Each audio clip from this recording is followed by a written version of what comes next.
दोस्तों एक बहुत बड़ी न्यूज़ है आज की जिसने पाकिस्तान का पेट खराब कर दिया है। जहां पाकिस्तान रोटी के लिए तड़प रहा है, जहां पाकिस्तान पानी बिजली गैस के लिए तड़प रहा है, वहीं पर इंडिया जो है 114 रफाइल की डील करने जा रहा है फ्रांस के साथ। याद रखिए कि यह डील की बात बहुत पहले हुई है, लेकिन आज इसके ऊपर एक बार फिर से बात हुई है। अब ये जो 114 रफाइल है, अगस्त में जाकर ये ओके होगा और इंडिया फ्रांस से लेगा 114 रफाइल जेट्स।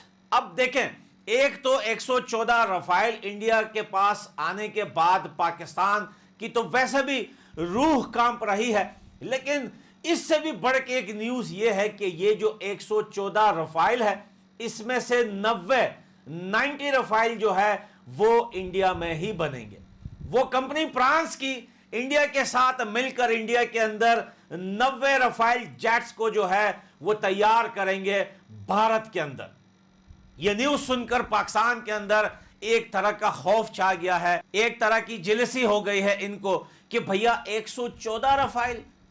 हम तो मीडिया पे ये ढोल पीट रहे थे, हम तो मीडिया पे ख्वाजा आसिफ को आगे किए हुए थे कि भाई मीडिया पे झूठ बोलना ये तुम्हारा काम हो। ख्वाजा आसिफ को जो सैलरी इस बात की नहीं मिल रही थी कि तुम डिफेंस मिनिस्टर हो, बल्कि उसे सैलरी इस बात की मिल रही थी कि भाई आपने बीबीसी, सीएनएन और स्काई न्यूज पर बैठकर इतना लंबा फेंकना है, इतना बड़ा झूठ बोलना है कि सामने वाले तुमसे ज्यादा सवाल भी नहीं पूछेंगे। तुम्हारी उम्र ज्यादा है, आधे पांव कब्र के अंदर लटके हुए हैं, कब लुढ़क जाओ किसी को पता नहीं है। इसलिए ये झूठ बोलने के लिए परफेक्ट बंदा जो था पाकिस्तान के अंदर वो ख्वाजा आसिफ थे, जिन्होंने 6 से 7 रफाइल गिराने के झूठे दावे किए थे।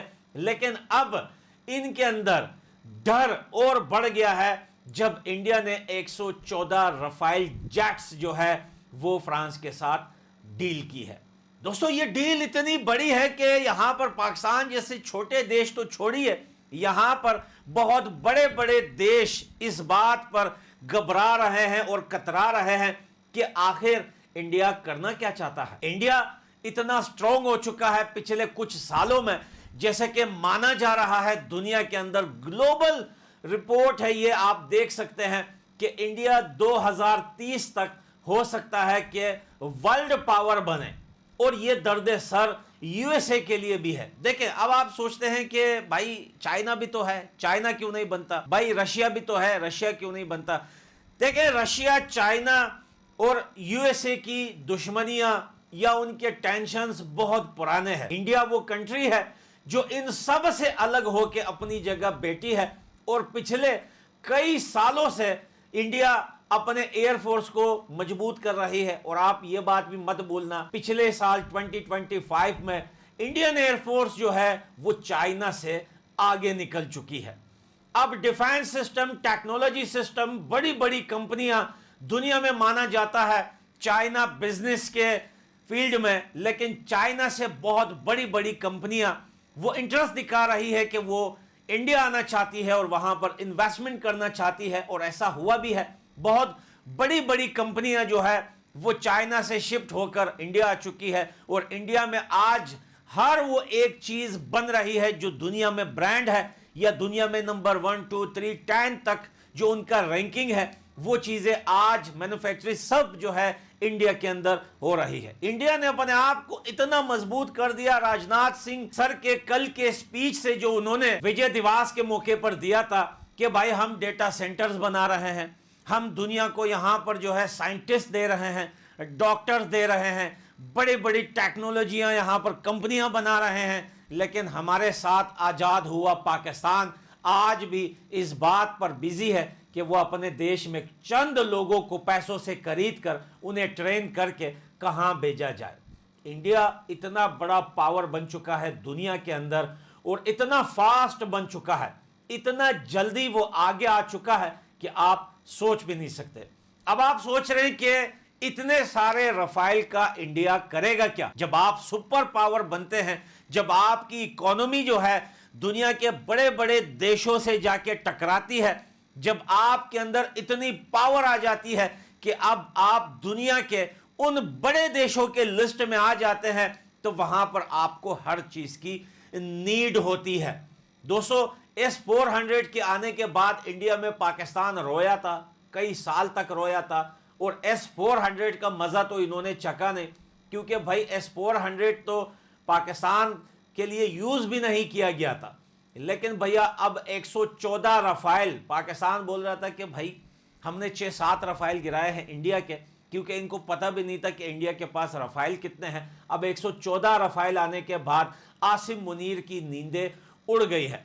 पाकिस्तान की औकात ही नहीं है 114 रफाइल आने के बाद इंडिया को आंख दिखाने की। और साथ में सऊदी अरबिया बड़ा पशेमान है। सऊदी अरबिया जो होसी बागी बोलते हैं, क्या बोलते हैं, जिनके साथ वो लड़ रहे हैं पाकिस्तान के साथ डिफेंस डील करने पे, वो काफ़ी ज़्यादा पशेमान है, क्योंकि उसे पता लग गया है कि पाकिस्तान रियलिटी में और रियल ग्राउंड में ये कुछ भी नहीं कर सकता।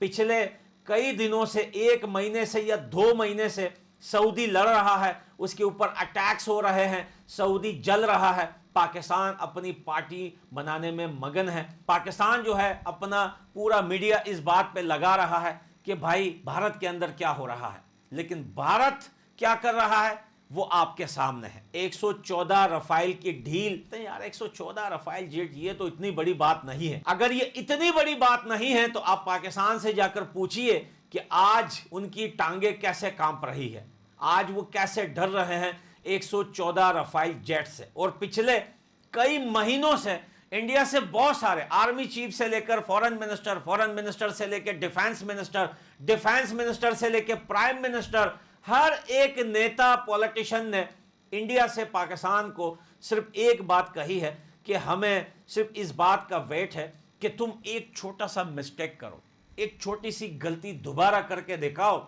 इस बार तुम्हें बचाने के लिए शैतान भी नहीं मिलेगा। क्योंकि पिछली बार एक शैतान बीच में आ गया था, यूएसए, और अब यूएसए ने क्लियर बोल दिया है डोनाल्ड ट्रंप ने कि अगर इस बार इंडिया पाकिस्तान को मारता है, उन्होंने ये नहीं बोला कि अगर इंडिया पाकिस्तान की वार होती है, उन्होंने कहा अगर इंडिया पाकिस्तान को मारता है हम रोकेंगे नहीं। इसलिए ये चापलूसियां शहबाज शरीफ और आसिम मुनीर की इसी बात की थी कि डोनाल्ड ट्रंप के बूट पॉलिश करो, उसे नोबेल प्राइज दो, उसे अपने घर बुलाओ, उनके साथ तस्वीरें निकालो, उनके साथ आगे पीछे पपेट की तरह भागो, ताकि कल को अगर इंडिया हमें मारे तो यूएसए दोबारा बीच में आ जाए। लेकिन डोनाल्ड ट्रंप ने कहा है कि इस बार पाकिस्तान को बचाऊंगा नहीं मैं, क्योंकि पाकिस्तान का जो रोल था ईरान और यूएसए के वार में वो कुछ खास नहीं था, कोई फायदा नहीं मिला, कोई बेनिफिट नहीं मिला यूएसए को उस रोल का। ऊपर से पाकिस्तान यूएसए से पैसा मांग रहा है। अब यूएसए जो है वो चाहता है कि इंडिया पाकिस्तान को मारे, इसलिए वो पहले एडवांस में ये बोल चुके हैं। अब 114 रफाइल इस बात का सबूत देती है कि पाकिस्तान अपनी आखिरी सांसें गिन ले। 114 रफाइल में से अगर 50 छोड़े गए तो पाकिस्तान तो छोड़िए, शायद उनके पड़ोसियों को भी नुकसान हो जाए। लेकिन हम कहते हैं कि पाकिस्तान को मारते हुए अफगानिस्तान की ऑक्युपाइड जमीन जो पाकिस्तान ने कब्जा करके रखी है उसका बड़ा ध्यान रखा जाए। तो लव यू दोस्तों, आप लोग अपना ओपिनियन कमेंट बॉक्स में जरूर बताना। मैं मिलता हूं अगली वीडियो में, बाय बाय।